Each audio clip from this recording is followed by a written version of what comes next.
The annual Thompson family dinner was in full swing at my parents' upscale suburban home, with my sister Elizabeth once again holding court about her latest achievement, making partner at her law firm. To our brilliant daughter, my father raised his glass, his eyes gleaming with pride. At least one child isn't a failure. I adjusted my simple black sweater, a handcrafted cashmere piece from a small Italian artisan that cost more than Elizabeth's entire suit collection, and maintained my composure. If only they knew that while they mourned my wasted potential in running a small online bookstore, I had built Nova Digital into a tech empire worth billions. Speaking of failure, my mother chimed in with practiced concern. Sophia, darling, are you still doing that little internet thing? I nodded, sipping my wine, a rare vintage I'd brought but they dismissed as probably something cheap. Still running the bookstore, Mom. Online retail, Elizabeth corrected with a smirk. Let's call it what it is, a glorified Amazon wannabe. If she only knew that my Amazon wannabe had revolutionized AI-driven retail technology, with patents worth hundreds of millions.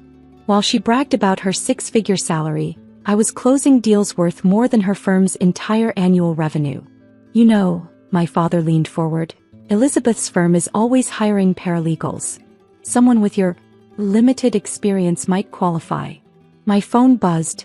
A message from my CFO. Microsoft licensing deal confirmed. $300 million upfront payment processed. Thanks, Dad, but I'm happy where I am. Happy? Elizabeth scoffed. Sophia, you live in that tiny apartment, drive a basic car and sell books online. Meanwhile, I just bought a vacation home in the Hamptons. I thought about my tiny apartment. Actually, the entire top floor of a luxury building I owned through a shell company. The basic car was a custom-engineered vehicle with security features that cost more than Elizabeth's Hamptons house. Not everyone needs to show off their success, I replied quietly. What success? My mother sighed. Darling, you're 32. When are you going to do something meaningful with your life? I checked my phone again. Another message, this time from my legal team. Patent infringement settlement complete. $180 million deposited. The family gathering continued its usual pattern.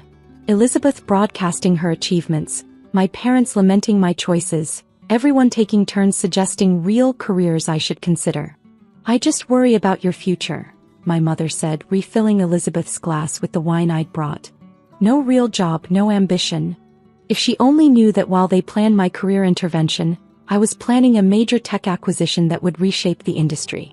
The little internet thing, they mocked, had transformed retail analytics and was about to go public with a projected valuation that would make Elizabeth's law firm look like a corner store. Did you hear? Elizabeth announced proudly. I was featured in Rising Legal Stars magazine. Front page article about my journey to success. That's wonderful, sweetheart, my father beamed. You always knew how to make something of yourself.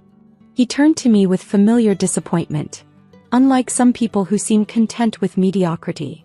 I thought about the Forbes cover story sitting on my desk, embargoed until tomorrow's announcement of Nova Digital's IPO. The article titled The Silent Tech Queen would reveal how I'd built a multi-billion-dollar empire while maintaining complete anonymity. More wine? I offered, watching them dismiss the $2,000 bottle as ordinary. At least you're good at serving drinks, Elizabeth smirked. That's something, I suppose. My phone lit up again. The IPO documents were ready for tomorrow's filing. By this time tomorrow, my net worth would be public knowledge, and the family that had dismissed me as a failure would learn exactly what their disappointing daughter had achieved.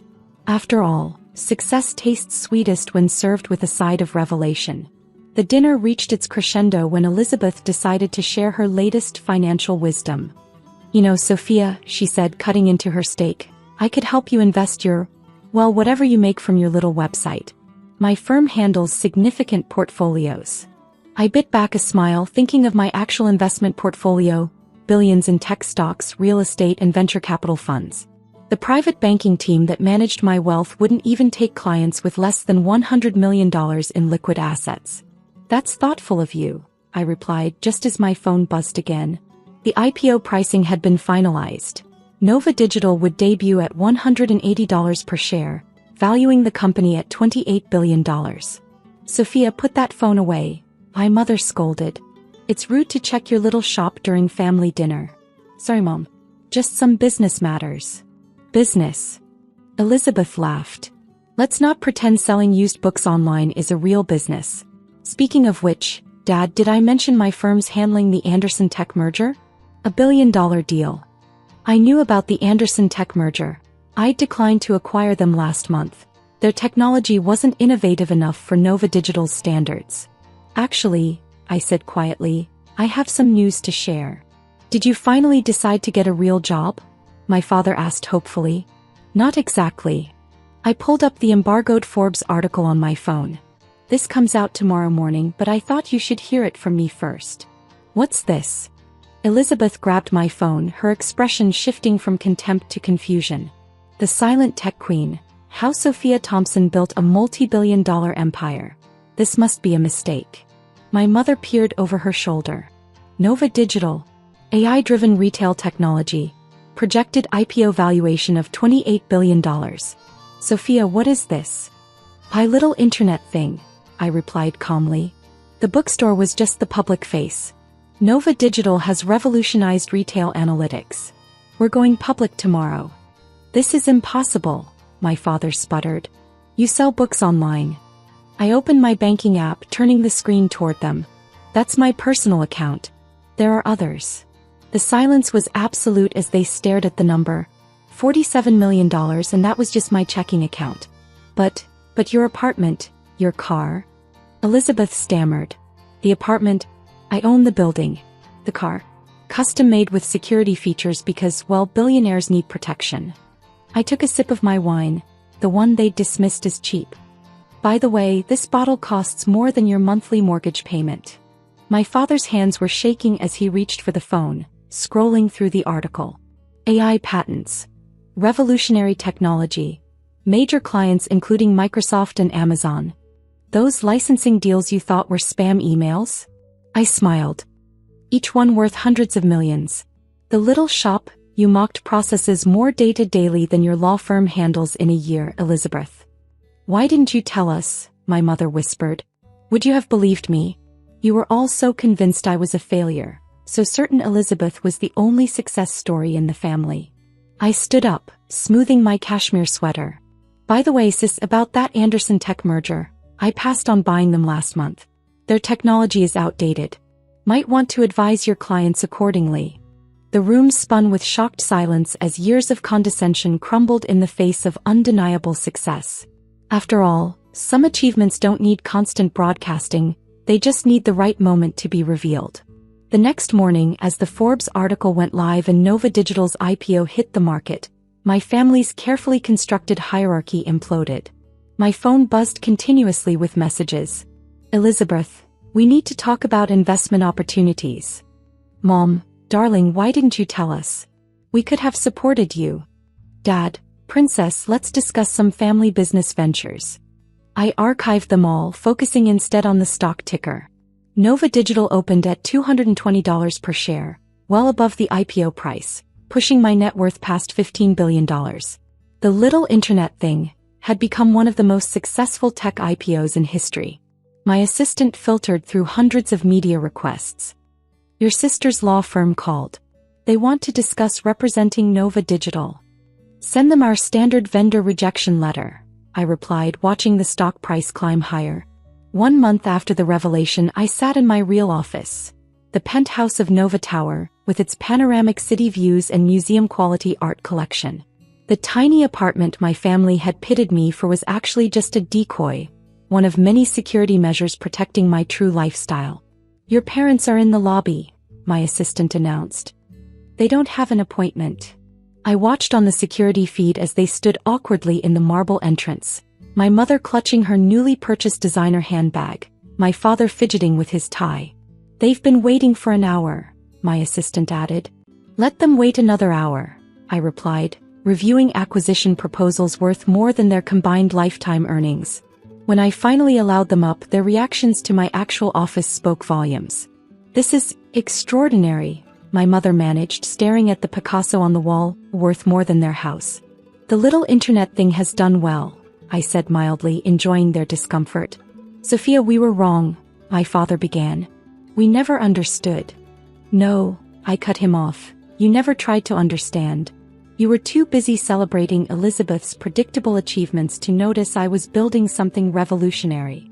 Speaking of Elizabeth, my mother ventured, she's having some difficulty with her firm's clients after the Anderson Tech situation. You mean after I publicly passed on acquiring them and their stock dropped 40%? I smiled.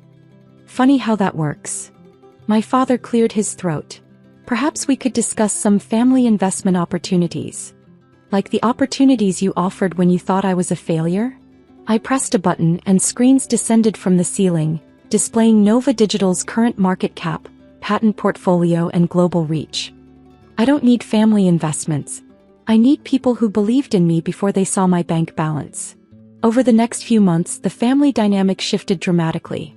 Elizabeth's law firm lost major clients who wanted to work directly with Nova Digital.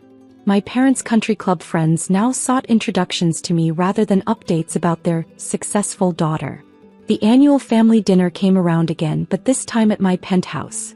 Elizabeth arrived in a designer dress that probably cost her monthly salary, trying to project confidence she no longer felt. Nice place, she offered weakly. I just bought a new house myself. I know, I replied. My real estate division owns the development. Your mortgage application crossed my desk last week. My mother tried to mediate. Girls, surely we can move past. Past what? I asked quietly. Past years of being called a disappointment? Past being told to get a real job? Past being seated at the children's table while Elizabeth held court. I stood, walking to the floor-to-ceiling windows overlooking the city. See that building with the blue lights? That's where I first coded the AI that made me billions. That small bookstore on the corner? The front for what became a tech empire. The coffee shop where you told me I was wasting my potential? I own the entire block now. My father attempted one last time. We're still family. No, I corrected him. We're a cautionary tale about judging someone's worth by their willingness to brag about it.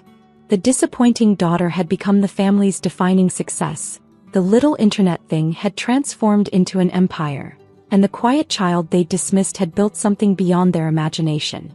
As they left that evening, I watched them drive away in their increasingly modest cars, finally understanding that true success doesn't need constant validation.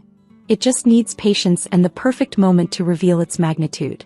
After all, some disappointments become achievements that redefine an entire family's definition of success.